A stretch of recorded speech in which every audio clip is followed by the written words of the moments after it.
Pursuit of the Truth, bab 155-156. Untuk melihat video selengkapnya, sahabat bisa kunjungi playlist yang telah Sabta Novel sediakan. Yuk mari, kita berimajinasi bersama dan masuk ke alur ceritanya.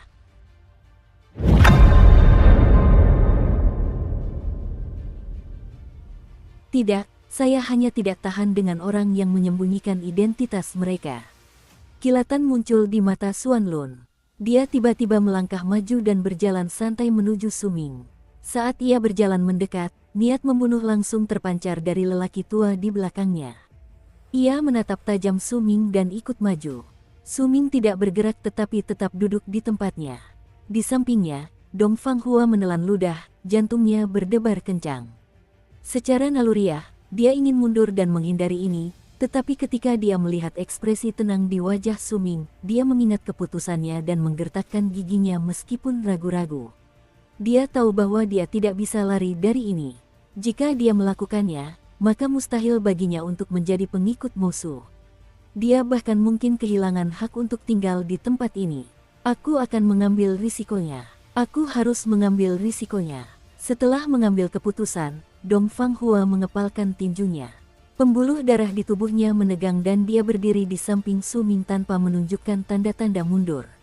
Kau ingin berkelahi denganku? Su Ming mengangkat kepalanya dan menatap Xuan Lun yang berjalan mendekat. Ada kedalaman di matanya, yang bersinar dengan cahaya aneh saat dia berbicara perlahan. Xuan Lun berhenti dan pupil matanya menyempit. Saat tatapannya bertemu dengan tatapan Su Ming, perasaan bahaya tiba-tiba muncul dalam dirinya. Perasaan bahaya ini datang tiba-tiba, tetapi masih dapat dirasakan dengan jelas. Tatapan mendalam di mata Su Ming itu bagaikan bintang-bintang. Ketika Xuan Lun melihatnya, dia terkejut. Jika ia bereaksi seperti itu, maka hal itu pasti lebih mengejutkan lagi bagi lelaki tua di belakangnya. Saat lelaki tua itu melihat tatapan Su Ming, suara gemuruh dahsyat langsung muncul di kepalanya dan wajahnya tampak bingung, seolah-olah ia baru saja kehilangan kesadaran. Aku mungkin terluka oleh pemimpin suku Danau Warna, tetapi jika kau ingin bertarung, silakan saja, kata Su Ming dengan tenang. Kata-katanya diucapkan perlahan, sangat perlahan sehingga memberi orang cukup waktu untuk memikirkan makna kalimatnya. Yan Luan, pemimpin suku Danau Warna. Dia juga ada di sini. Ekspresi Nantian langsung berubah serius dan dia bertanya dengan geram. Aku tidak tahu apakah dia ada di sini secara fisik. Orang-orang yang melawanku adalah Han Feizi, Yan Guang, dan wajah yang terbentuk dari sebagian kecil tanda berserker Yan Luan, kata Su Ming dengan tenang sambil mengangkat jubahnya menutupi dadanya. Ada gambar berwarna merah muda di atas hatinya. Jika seseorang melihat lebih dekat, mereka akan melihat bahwa gambar itu membentuk wajah seorang wanita yang samar. Saat melihat gambar itu, pupil mata Nantian menyempit sementara mata Xuan Lun berbinar. Kau berhasil lolos dari penampakan wajah Yan Luan. Kakakmu, aku menghormatimu, kata Nantian dengan serius. Dia tahu kekuatan seni berserker Yan Luan dan bahwa jika dia berhadapan dengannya, bahkan jika dia berhasil lolos, dia akan terluka parah. Dia tidak akan seperti musuh, yang masih bisa bertarung. Saudara Xuan, hanya kita bertiga yang memiliki kekuatan tempur setara dengan alam transendensi. Jika kita bertarung di antara kita sendiri, kita mungkin akan mati di sini. Aku tidak menyangka Yan Luan juga ada di sini. Bukankah dia sedang berusaha menembus tahap akhir alam transendensi? Ekspresi Nantian sangat masam. Dia sekarang tahu bahwa dia tidak memikirkan konsekuensi dari tindakannya sebelumnya yang menyebarkan keberadaannya.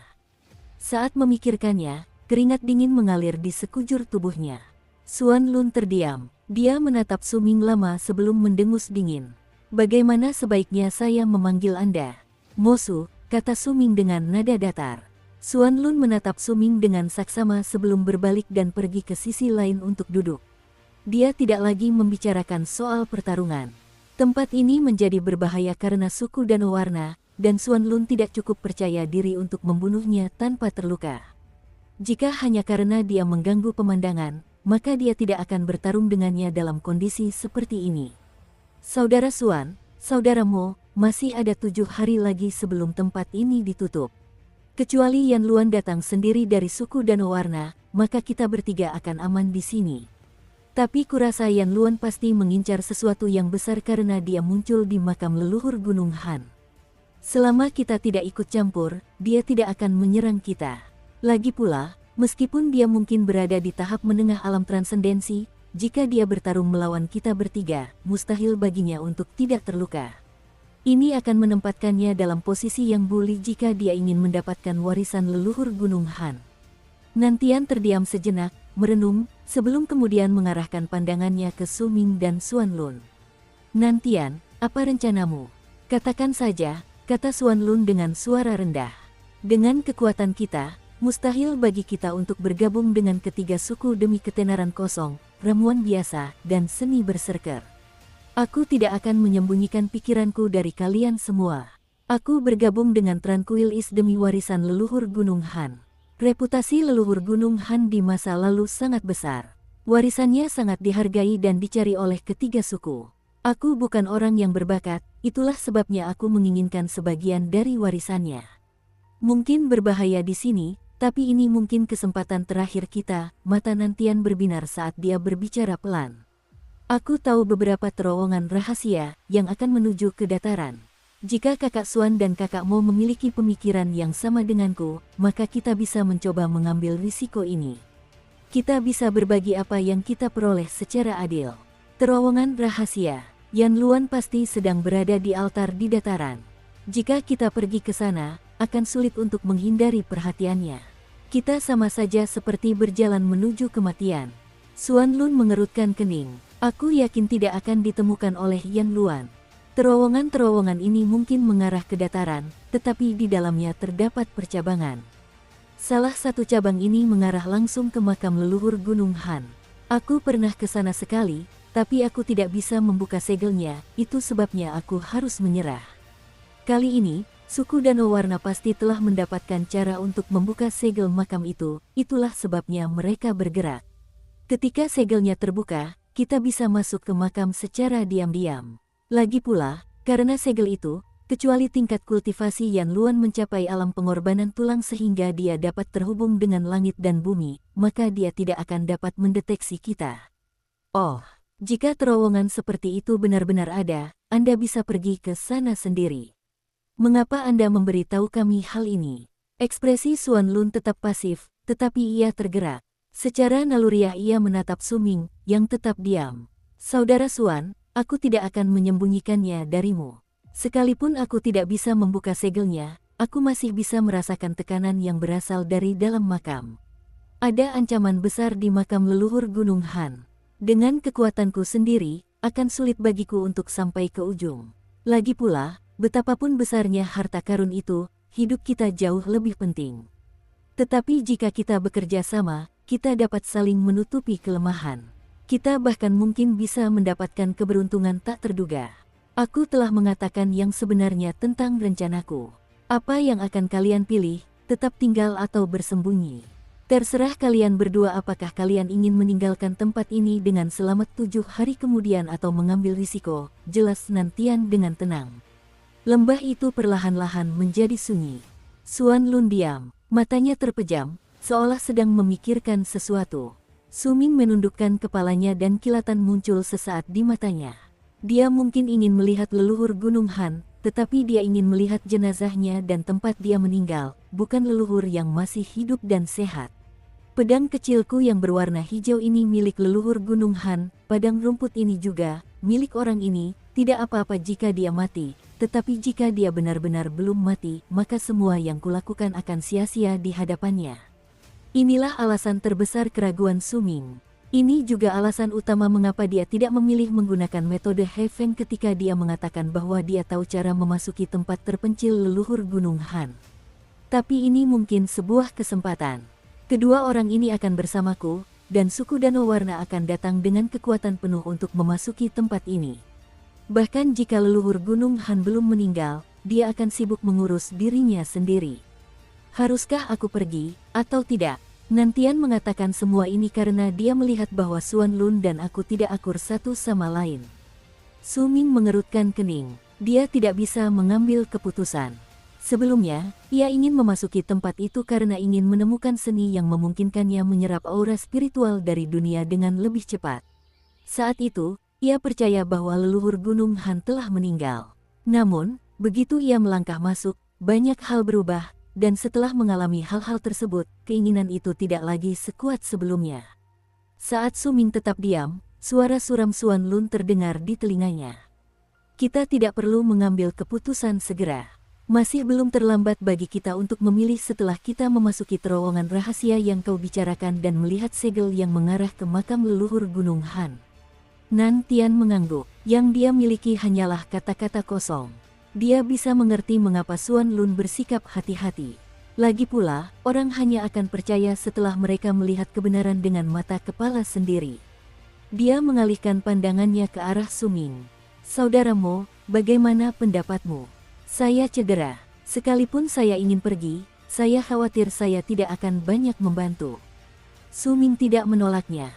Sebaliknya, dia berbicara perlahan dengan cara yang bertele-tele. Suan Lun tidak berbicara, tetapi hawa dingin merasuk ke matanya. Nantian terdiam sejenak sambil menatap Su Ming. Sejujurnya, mengucapkan kata-kata itu berisiko baginya. Jika semua orang pergi, mereka akan aman, tetapi jika salah satu dari mereka tidak pergi, maka mereka akan menghadapi risiko terbongkarnya identitas mereka. Ini bukan masalah. Seni Yan Luan mengganggu pikiran dan melukai energi eklektik di hatimu. Saudara Mo, lukamu tampaknya terutama pada energi eklektik hatimu.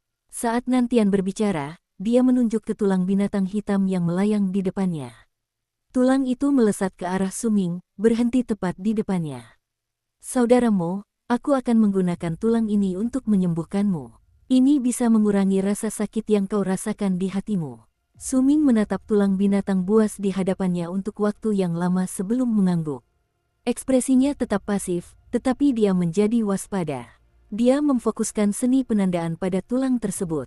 Ketika Nantian melihat Su Ming menyetujuinya, dia mengangkat tangan kanannya dan menggigit jarinya sebelum menempelkannya ke tengah alisnya. Saat jarinya menyentuh kulitnya, tulang hitam di depan Su Ming langsung memancarkan cahaya redup. Gumpalan kabut merah muda merembes keluar dari dada Su Ming dan diserap oleh tulang tersebut. Setelah waktu yang dibutuhkan untuk membakar setengah batang dupa, tulang hitam itu berubah menjadi merah muda. Nantian menurunkan tangan kanannya dari tengah alisnya dan menunjuk ke tulang itu. Tulang itu segera menarik diri dan terbang kembali ke sisi Nantian. Su Ming menarik napas dalam-dalam. Dia bisa merasakan dengan jelas bahwa luka di atas jantungnya telah jauh lebih baik dan rasa sakitnya telah berkurang. Kakak Mo, bisakah kau pergi sekarang? Tanya Nantian dengan suara rendah sambil menyipitkan matanya. Suan Lun tersenyum dingin dan menatap Su Ming. Pergi ke sana tidak akan menjadi masalah, kata Su Ming dengan tenang, tidak terpengaruh oleh jalannya acara. Besar. Nantian tersenyum. Dia memahami Suan Lun dan tahu persis betapa serakahnya dia. Selama Anda memberikan cukup insentif kepada orang-orang ini, mereka akan tergerak. Namun Nantian tidak memahami Su Ming. Kecuali jika benar-benar terpaksa, dia tidak ingin bermusuhan dengannya. Dia hanya melakukan apa yang dia lakukan setelah melihat bahwa Suan Lun dan Su Ming tidak akur. Itulah mengapa pikiran itu muncul di benaknya dan dia mengucapkan kata-kata itu. Dia percaya bahwa Su Ming tidak akan menolaknya setelah dia menggunakan metode yang begitu memaksa. Ada beberapa kata yang sebaiknya tidak didengar. Begitu Anda mendengarnya, maka Anda harus bergabung. Kita tidak boleh berlama-lama. Kita harus pergi sekarang. Perjalanan ini berbahaya. Jika kita ingin mendapatkan keberuntungan, maka kita harus jujur. Aku akan membuka jalan. Kakak Suan, Kakak Mo, tolong lindungi aku. Nantian berdiri dan mengepalkan tinjunya ke arah Suan Lun dan Su Ming. Kita sudah tidak terlalu jauh dari terowongan. Dengan kecepatan kita, seharusnya kita bisa sampai dalam 4 jam. Adapun 3 pengikut kita, biarkan mereka mengikuti, untuk berjaga-jaga jika mereka membocorkan rencana kita, kata Suan Lun dingin. Dong Fang Hua dan 2 orang lainnya tidak berani angkat bicara. Mereka hanya mengangguk dan menurut. Ke-6 orang itu meninggalkan tempat tersebut dengan tergesa-gesa di bawah pimpinan Nantian. Di kejauhan terbentang dataran yang dikelilingi pegunungan. Kabut menyelimuti bangunan yang dipilih leluhur Gunung Han sebagai tempat pengasingannya. Bangunan itu tampak seperti mulut raksasa yang mengancam, seolah menunggu kedatangan mereka. Langit berbintang, tempat siang dan malam tak pernah tiba membuat orang kehilangan semua kesadaran akan waktu. Mereka hanya bisa menghitungnya dalam hati agar tidak kehilangan jejak dan mencegah kecelakaan yang tak dapat mereka kendalikan. 4 jam kemudian, Nantian dan 5 orang lainnya tiba tanpa pemberitahuan di salah satu lembah yang terletak di luar dataran berkabut di makam leluhur Gunung Han.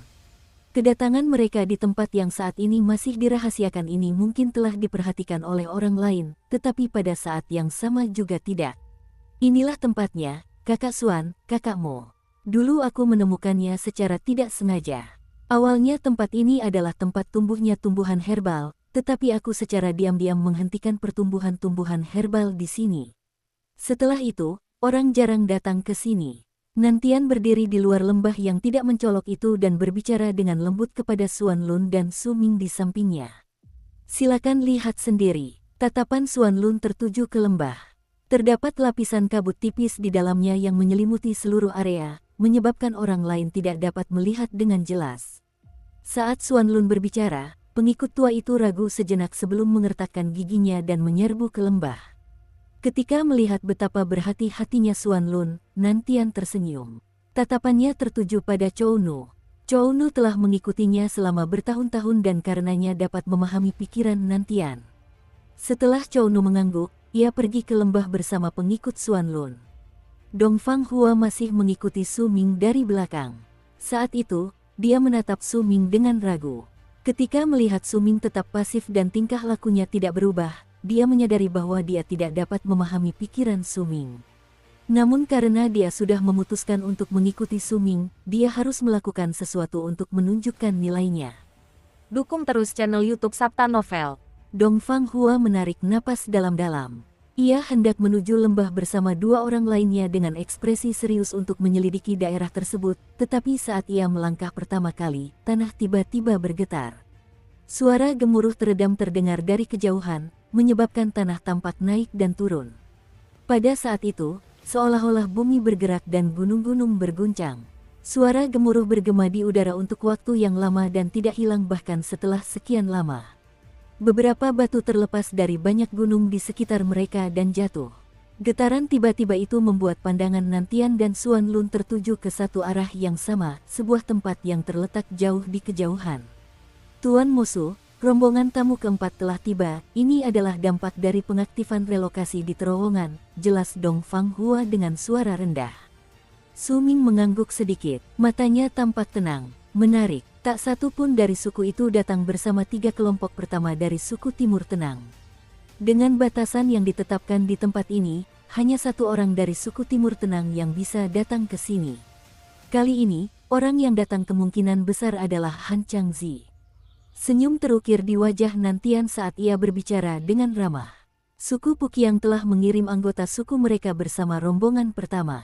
Dia sudah meninggal. Aku tidak tahu siapa yang datang bersama rombongan keempat, kata Suan Lun dengan nada gelap setelah mengalihkan pandangannya dari kejauhan. Siapapun itu, sekarang saya mengerti mengapa kita tidak menghadapi rintangan apapun dalam perjalanan ke sini dan mengapa kita tidak bertemu tamu dari suku Danau Warna. Sepertinya mereka semua sudah pergi ke terowongan. Nantian tersenyum. Pada saat itu, dari lembah, para pengikut Chow Nu dan Suan Lun menyerbu keluar dan berbisik di telinga Nantian dan Suan Lun. Su Ming tetap seperti biasa. Dong Fang Hua mungkin tidak bisa masuk bersama mereka, tetapi seni penandaan Su Ming mencakup area seluas 2000 kaki. Dia telah melihat semua yang ada di dalam lembah itu. Saudara-saudara, silakan lewat sini. Nantian melirik Suan Lun dan Su Ming sebelum berjalan memasuki lembah sambil tersenyum. Suan Lun dan pengikutnya mengikuti. Su Ming tetap diam, tetapi ia tetap masuk. Lembah itu tidak besar, tetapi terdapat puluhan retakan raksasa di dindingnya, memberikan kesan sunyi dan terpencil. Nantian melangkah maju dengan cepat sambil pandangannya menyapu retakan-retakan itu. Dia menarik napas dalam-dalam dan mengangkat tangan kanannya untuk mendorong udara. Seketika, tulang-tulang hitam yang berputar di sekelilingnya menyebar dan cahaya gelap yang kuat bersinar terang keluar. Di bawah cahaya redup ini, Su Ming segera melihat 8 retakan di dinding kanan yang berkelok-kelok seperti riak di air. Perlahan-lahan, ke-8 retakan itu menghilang satu persatu hingga hanya tersisa 1. Satu-satunya celah yang tersisa di dinding sebelah kanan tidak terlalu besar, hanya cukup untuk dilewati seseorang. Di dalamnya gelap, dan tidak ada yang tahu kemana celah itu mengarah. Mata Xuan Lun berkilat, pengikut tua di belakangnya menghela napas. Dia melangkah maju dan dengan cepat menerobos masuk ke satu-satunya celah di dinding di sebelah kanan mereka. Dong Fanghua tidak sempat menjelajah lebih awal. Dia hendak mengikuti, tetapi saat dia hendak melangkah maju, Su Ming, yang berdiri di depannya, mengangkat lengan kanannya dan menghalangi jalannya. Tuan Mosu, Dong Fanghua terkejut. Ketika Xuan Lun melihat ini, kerutan tipis muncul di alisnya, dan dia menatap ke arah Nantian.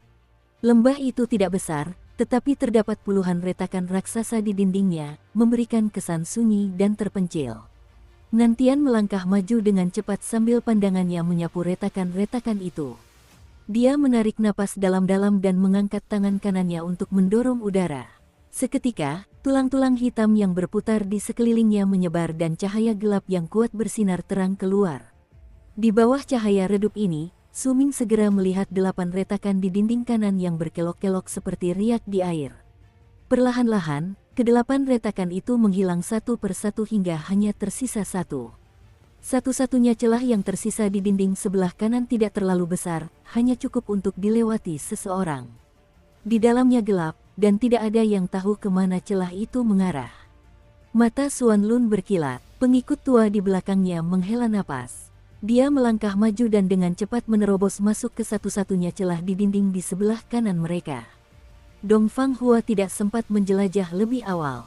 Dia hendak mengikuti, tetapi saat dia hendak melangkah maju, Su Ming, yang berdiri di depannya, mengangkat lengan kanannya dan menghalangi jalannya.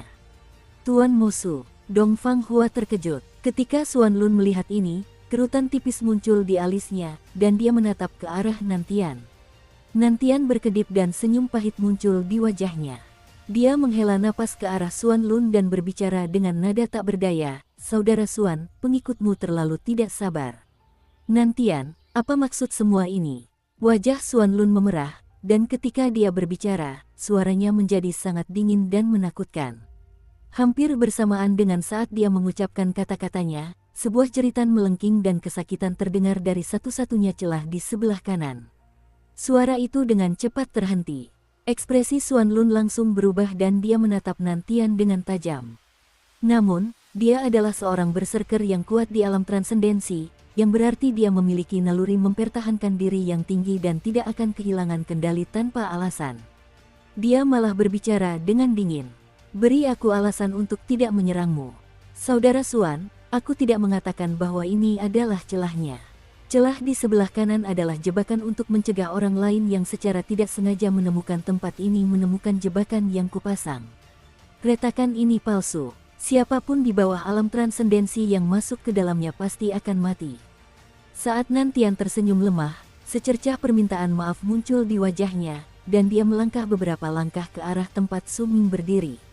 Saat ia melangkah, pupil mata Xuan Lun menyempit hampir tak terlihat. Ia menyesali keputusannya saat itu. Seharusnya ia tidak mengungkapkan niat membunuhnya dan menunjukkan sikap bermusuhan saat melihat Su Ming. Xuan Lun bukanlah orang yang sederhana. Dia sudah bisa merasakan bahwa Nantian telah menggunakan pengaruhnya untuk menekan Mosu sehingga dia tidak punya pilihan selain bergabung dengan mereka. Saat ini, dia menggunakan Mosu untuk memberi tekanan padanya, menyebabkan dia tidak mampu meminta pertanggungjawaban Nantian meskipun pengikutnya telah meninggal. Lagi pula, Nantian tidak menyuruh mereka berjalan ke dalam celah itu. "Jika kita tidak seharusnya masuk ke celah itu, lalu mengapa kau membukanya?"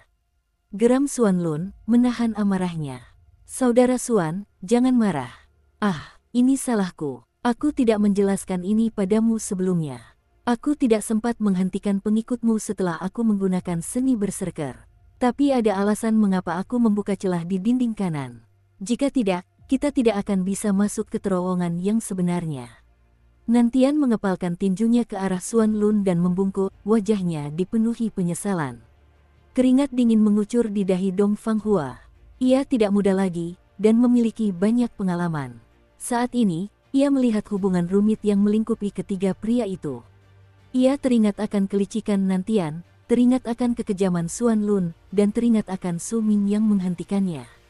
Rasa syukur terpancar di matanya saat ia menatap Suming. Xuanlun menatap tajam Nantian, lalu Suming. Sebagai seorang berserker kuat dari alam transendensi, dia jarang bertemu sesuatu yang membuatnya begitu marah, dan terlebih lagi, dia bahkan tidak bisa berkata apa-apa tentang itu, karena semua yang terjadi adalah akibat perbuatannya sendiri. Dalam keheningannya, urat-urat di wajah Xuanlun perlahan menonjol. Dia menatap Nantian dengan tajam dan menyipitkan matanya. Nantian mempertahankan ekspresi penyesalan dan membungkuk dengan tangan terlipat di depannya. "Anda." Xuanlun melangkah maju, tetapi dia hanya berhasil mengucapkan satu kata sebelum dipotong oleh suara Suming yang acuh tak acuh. "Ada beberapa kata yang sebaiknya tidak diucapkan. Begitu Anda mengucapkannya, Anda akan melakukan kesalahan, dan Anda harus membayar harga atas kesalahan Anda. Xuanlun, pengikutmu mungkin juga belum mati. Lagi pula, kita belum melihat mayatnya." Xuanlun berhenti dan ekspresinya berubah, tetapi sesaat kemudian, dia menarik napas dalam-dalam dan mengepalkan tangannya ke arah Nantian. "Saudara Nan, aku tadi bertindak terlalu gegabah. Silakan tunjukkan jalannya." Nantian tersenyum dan segera membalas sapaan itu. Ia memberikan beberapa penjelasan lagi dengan ekspresi meminta maaf dan secara halus melirik Suming yang tenang. Kegelisahan bergejolak di hatinya. Orang ini melihat ada sesuatu yang tidak beres dan mencegah pengikutnya masuk. "Dari sini saya dapat menyimpulkan bahwa dia adalah orang yang berhati-hati dan bukan tipe orang yang membiarkan orang-orangnya mengambil risiko, dan dia juga dapat menggunakan ini untuk mendapatkan rasa terima kasih dari pengikutnya. Ini adalah sesuatu yang juga dapat saya lakukan. Tapi apakah dia benar-benar melihat bahaya di sini, atau seperti yang kuduga, dia hanya berhati-hati? Aku bisa mengesampingkan ini dulu. Dari apa yang dia katakan sebelumnya, aku bisa tahu bahwa niat membunuh antara orang ini dan Xuanlun tadi bukanlah pura-pura, tapi dia jelas-jelas mengingatkan Xuanlun barusan. Ini kedua kalinya dia menggunakan tindakanku dalam masalah ini untuk menghangatkan hubungannya dengan Xuanlun, yang tanpa disadari meningkatkan kemungkinan mereka berdua bekerja sama. Sialan, ini benar-benar mengacaukan langkah selanjutnya yang telah kusiapkan untuk Xuanlun, dan rencanaku untuk memenangkan hatinya. Bahkan, ini akan membuat Xuanlun semakin waspada dan bermusuhan denganku, dan musuh hanya akan menjadi orang luar dalam hal ini." Nantian tidak mengungkapkan pikirannya. Dia tersenyum dan mengangguk ke arah Suming sekali lagi sebelum melihat 7 retakan di dinding sebelah kiri. Dengan satu gerakan, Nantian menyerbu ke arah retakan ketiga. Chounu segera mengikuti dan memasuki celah tersebut setelahnya. Xuanlun menatap Suming. Setelah ragu sejenak, dia mengangguk ke arah Suming dan melangkah masuk ke celah tersebut. Suming mengikuti mereka dengan tenang. Dia tidak berhasil membaca pikiran Nantian. Dia hanya berpikir bahwa sebelum mereka memasuki terowongan, Nantian tidak ingin menimbulkan pertengkaran yang akan merugikan rencananya. Namun kecelakaan seperti ini telah terjadi, ini adalah sesuatu yang patut dipikirkan ulang. Suming tidak bisa menebak apa yang dipikirkan Nantian, tetapi dia bisa menghancurkannya. Dibandingkan dengan Xuanlun, aku seharusnya lebih waspada terhadap sifat Nantian yang penuh perhitungan. Suming diam saja saat mengikuti di belakang kerumunan, berjalan memasuki celah ketiga. Retakan itu sempit dan panjang. Tak seorang pun berbicara di sepanjang jalan, dan mereka bergerak maju dalam diam. Setelah beberapa saat, sebuah terowongan kecil muncul di hadapan mereka. Terowongan ini meluas hingga ke kedalaman tanah, jalannya berkelok-kelok seperti ular. Ada banyak petunjuk yang tersebar di mana-mana yang mengisyaratkan bahwa jalan itu buatan manusia, memperjelas bahwa jalan itu diukir oleh orang-orang. Jalur ini tidak akan muncul kecuali jika digunakan metode unik untuk membuka celah di sisi kanan lembah. Bahkan jika seseorang memasuki tempat ini secara tidak sengaja, jalur seperti labirin akan muncul di tempat ini. Akan sulit bagi mereka untuk menemukan jalur yang benar. Ini adalah seni unik yang hanya dimiliki oleh suku saya, suku awan yang hilang, jelas Nantian dengan lembut. Jalan ini terhubung ke makam leluhur Gunung Han. Ada segel yang menghalangi jalan kita di ujungnya. Setelah segel itu dihancurkan, kita akan dapat memasuki makamnya. Sambil berbicara, Nantian bergerak maju dengan cepat. Jalannya gelap, tetapi ketika Suming dan yang lainnya melihat ke dalam, mereka tidak melihat kegelapan. Penglihatan mereka mungkin sedikit terhalang, tetapi mereka masih bisa melihat dengan cukup jelas. Yang paling menarik perhatian mereka adalah tanah di dalam terowongan. Warnanya merah, yang sangat berbeda dibandingkan dengan jalan setapak di celah yang terhubung ke terowongan. Seolah-olah kedua tempat ini adalah dua dunia yang sama sekali berbeda. Kilatan samar muncul sesaat di mata Suming ketika dia melihat bercak merah di tanah di dalam terowongan. Dia bergerak maju, tetapi saat kakinya menginjak bercak merah itu, "Kau akhirnya di sini."